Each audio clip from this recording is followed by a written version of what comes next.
Thank you. Good morning. My name is Josh Ross, and I'm the city manager for Bessemer City. I would like to start by saying that Bessemer City is greatly appreciative and supportive of all the partnerships from all agencies that responded this morning at the situation at Livent. Bessemer City is very appreciative of the support and the cooperation, also the support and cooperation from Livent. The city would like to report that Highway 161 has been reopened for traffic at this time.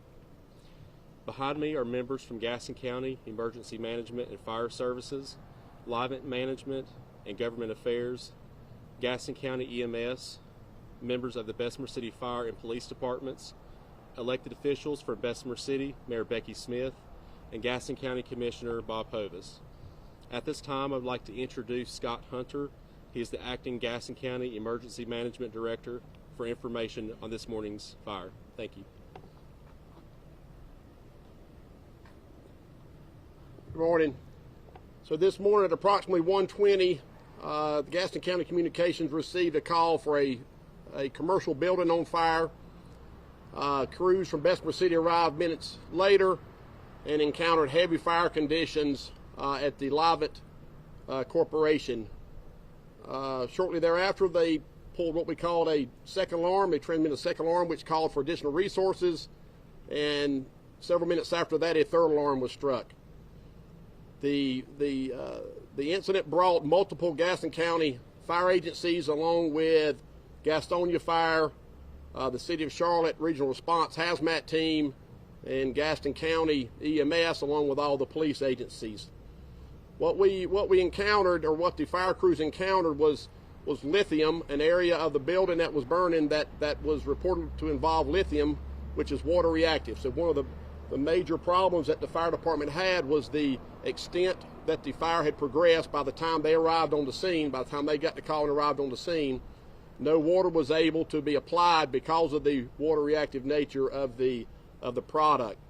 So the determination was made to allow that particular section of the building to burn, while in the meantime the other parts of the building, firefighters and Livent workers went inside with forklifts and other equipment to remove over 200 drums of other material to a safe haven into another place of the building where it would not be affected by fire. There was no evacuation that was needed. The hazmat team on site did area monitoring. They checked the area for any hazardous chemicals, and in coordination with what their results indicated, and in cooperation and information from plant authorities, there was no need for evacuation.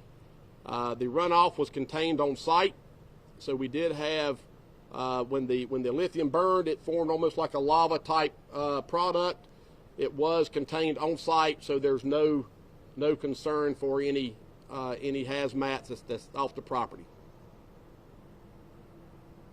Any questions for me? Yes. Yes, sir. The concern for pouring water onto the product itself, what is that concern for you guys? It's highly explosive. Highly explosive? Yep. I So think that was the first concern going in. that is, yeah. So the fire department, Bessemer City, is well aware of the business.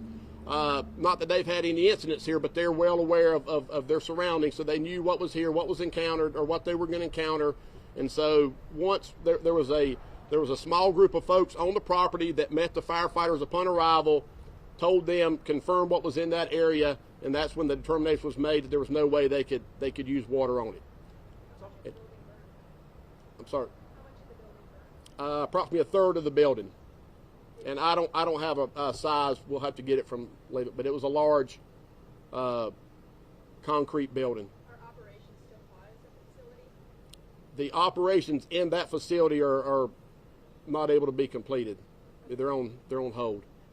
If you can, talk to us, because I know when you're dealing with something like this, highly flammable, those first few minutes talk to us about those first few minutes, the action and reaction to what you guys saw there. So when the fire department arrived on the scene, once again, trying to get the proper information. So you have to understand that this is a large facility. So there's products throughout the whole property. So it's not just that lithium is in one building, or in the entire building. So part of this building had lithium in it. The other parts of the building did not. It was just pallets of other material. So number one is making sure life safety is number one. So when these firefighters arrive, their number one incident priority is making sure that the workers are safe. So the workers' safety is more important than theirs. So they determined that to make sure people are out of the building. And then the next step was determining, seeing where the fire was. Of course, you could see where it was, coordinating with the plant authorities if, in fact, that area did involve lithium, which it did. And that's when the decision was made not to put water on it, but to protect exposures. And that's when they began moving all the drums of the property under fire conditions. They did this all under fire conditions and moved all the drums to another area. What did you have to do to put out the fire then, or did you just have to let it burn? That area burned itself out. Okay. Yes, sir. To be clear here, I mean, yes, water and lithium cannot necessarily react with one another, but do you guys have anything in place, or are there any plans in place to have something that would essentially put a fire on the lithium? Because I would imagine this is something that potentially, as far as emergency management, you guys would have a plan for. So there is nothing on site. So you've got materials that can put lithium out. However, it's on a much larger, much smaller scale. So something this large, there's nothing that I'm aware of in the area that will put that magnitude of fire out once it is to that degree. We did reach out. Charlotte did bring one of their tankers. They dispatched one of their tankers that has Purple K, which is a powder type substance. We also talked to the Buckeye plant down the street, but the temperatures that this lithium burns at is over 1,700 degrees, and the extent of fire at that point, it was just going to burn the Purple K away. So that's when the decision was made to isolate that area, and we did have on into it, the fire departments did put hoses in place to protect exposures, but that was not needed.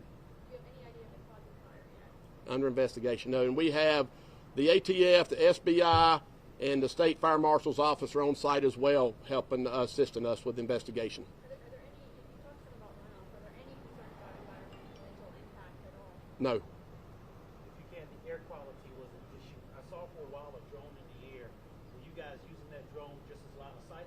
Was it taking testing? How was that? The drone was all visual.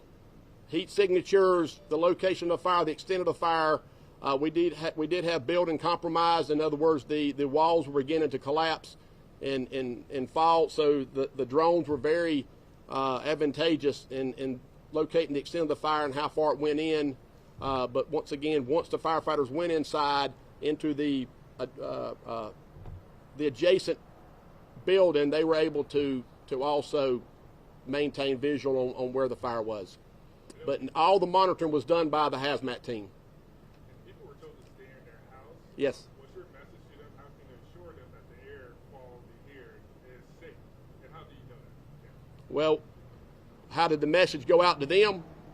No. I know people were told to stay in their homes. Yes. Is that message still in place? And how can you assure them that? Well, we can assure that because the hazmat team did do air monitoring. They did air monitoring around the building. They also did the air monitoring downwind in the Bessemer City area. And the hazmat team, both Gaston and Charlotte, have been gone for over 3 hours now. So the area is safe. There was no readings that were in the abnormal range. And are operations halted at that one specific area that burned, or on the entire plant? And if so, for how long? So you'll have to.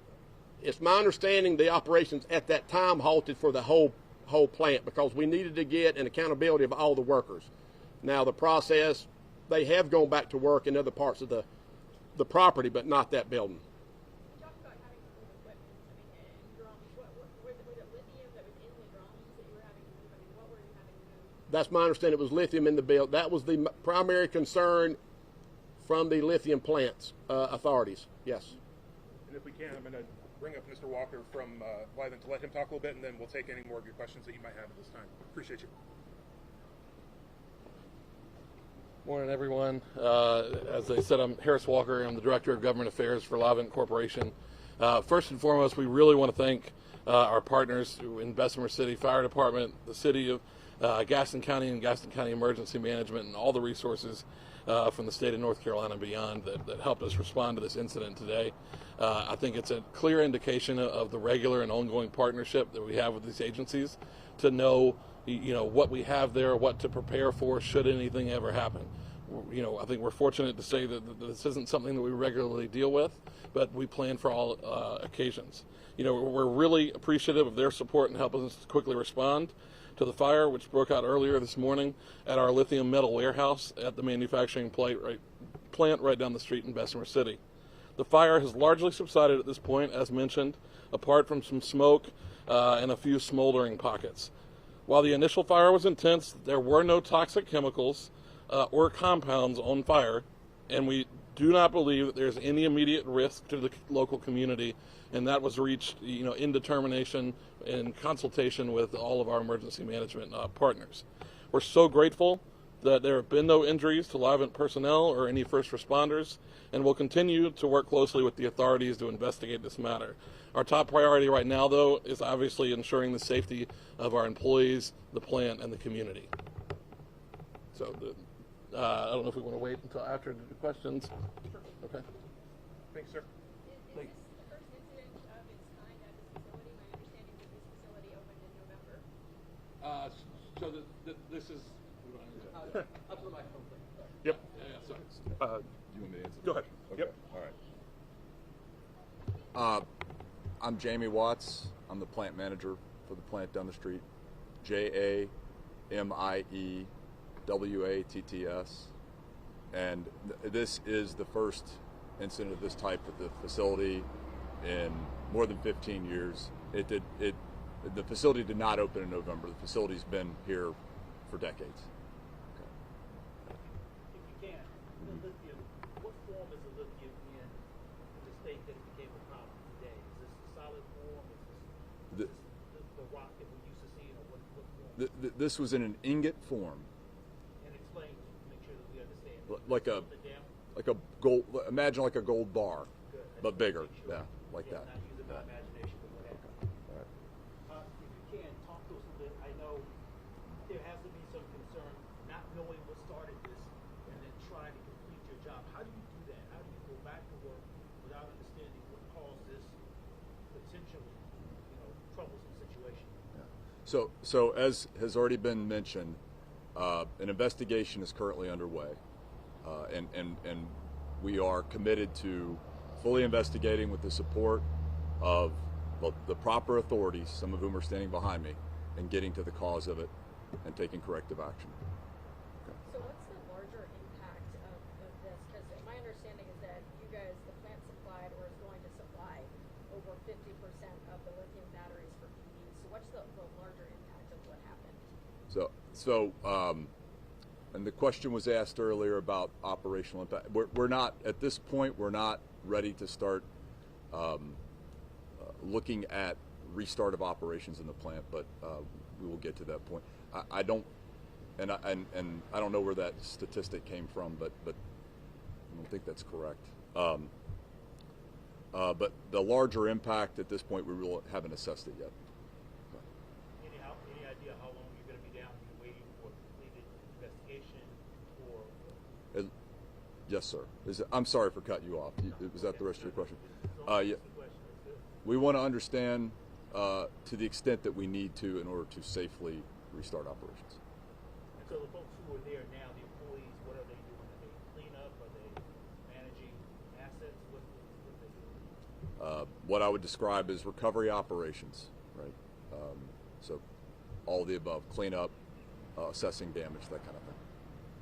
Yes, sir. Not to be facetious here, but some people usually associate lithium with lithium-ion batteries. There have been news over the past couple of years about the potential for explosions, especially in warm situations.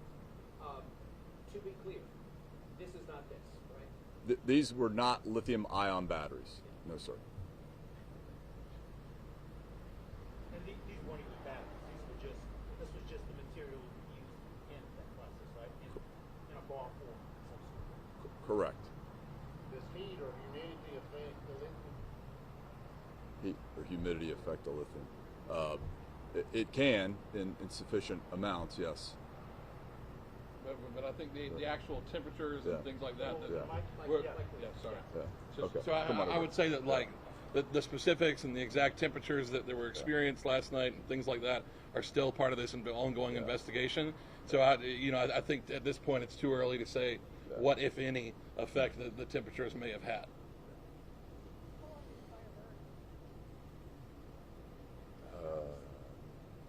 Someone else answer that question. You might have a better idea. you The got- length of the fire, you I don't know got- the answer to that one.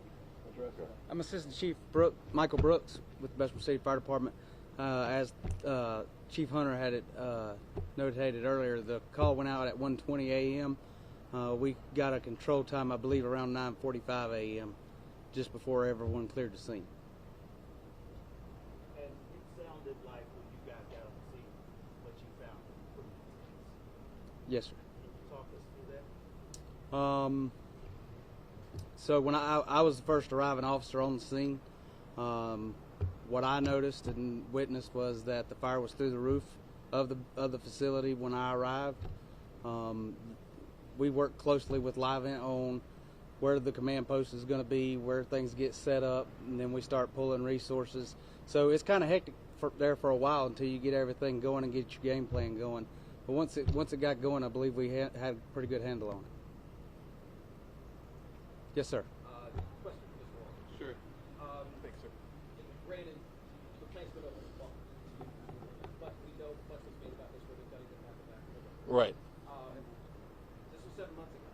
This has to be a bit of a kick in the face. So to be clear, and I think Jamie can probably address this more concretely as the subject matter expert, but to the best of my knowledge, we're talking about two separate things here. I am talking about two separate things. I just wanted to make abundantly clear that the BCX opening back from the fall.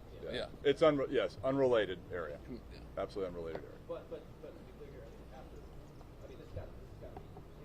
Sure. Well, I wouldn't say it's kicking the pants. I would say that this site has been regularly engaging in lithium, hydroxide and other lithium component production for more than 80 years. It's what we do. It's what we've always done here. Those kind of operations were already occurring at the site. They will continue to occur at the site. That is what we do as a company. But the BCX new ribbon, cutting area, to the best of my knowledge, was not affected at all by this. Yeah, it was not affected at all by this incident. Thanks, sir. We appreciate everybody coming out. Obviously, the investigation is just in its early stages. We know that there's a lot of interest in that.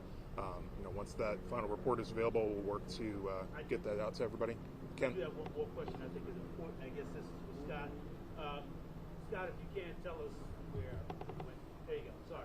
If you can, we're not, if this was a shooting, I can tell you about how long the investigation might last.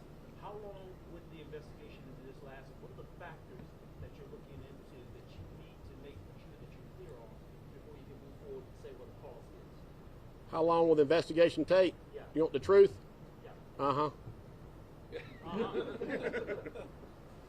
Ken, I really don't know. We truly don't know. One of the problems we're going to have here is that this is going to be what we would call in a fire service an unorthodox type of investigation. We've got a hazardous environment as far as the building coming in. We're unable to get to that part of the building right now. So some of this investigation is actually going to be done with drones. So we're going to have to take drones in either from up above, because the roof's gone, so either from up above or through the main part of the building and assist with the investigation. We may involve, it may involve heavy equipment. So this is what we call a tilt-up slab. So it's large concrete slabs or the walls. So it could very easily involve cranes taking the walls down for us to be able to get in to investigate. So I mean, you and I both know a typical house fire, we're talking about it, a couple hours. This could run into days. Yes, sir. I've been here 25 years, and what you just described to me, I've never heard done before. Is this something that we've ever, that's the process that we've ever gone through here in Gaston County, or is this something, are we talking about new territory? I can't speak for what's going on in Gaston County. I can tell you that in large businesses like this is something that has taken place. This isn't, it's unique for the time I've been in Gaston County, but it's not unique for investigators across the country on these large type commercial occupancies of structure fires. Yep. So the drone is one thing. Yes, sir. Bringing in slabs, I guess, is that to support walls or is that to assist it? No, what I was referring to is if we need to get in there, if we have to get in there in an unsafe area and a drone won't suffice for what we're doing, then it may involve bringing cranes in to remove the walls because they're leaning in towards the area where we would be investigating. Yes, sir. Is the material being reusable? Lithium reusable, or what's the waste situation? We don't know. Yeah. And just to be clear, in terms of overall over the next little bit, what is the general expectation as far as first off, initial investigations for the standpoint, how much more, and then as far as the general part of the investigation, we're looking for sources, like as far as at this point, where does it stand? So it's a multi-prong. It's multifaceted right now. So we've got interviews going on. So all the plant authorities are being interviewed that are involved with that particular area, and then we've also have other groups of our division in the state and federal agencies that are taking pictures and they may by now already be flying drones. And one more thing, we know Gaston County has been looking into more lithium plants. I would imagine sooner from an emergency management standpoint, this is something you might have to be planning for in the future. Is there any way to do any kind of investments to get any more propane or anything of that nature that would be? See, unfortunately, it's the application. When a fire gets to that extreme.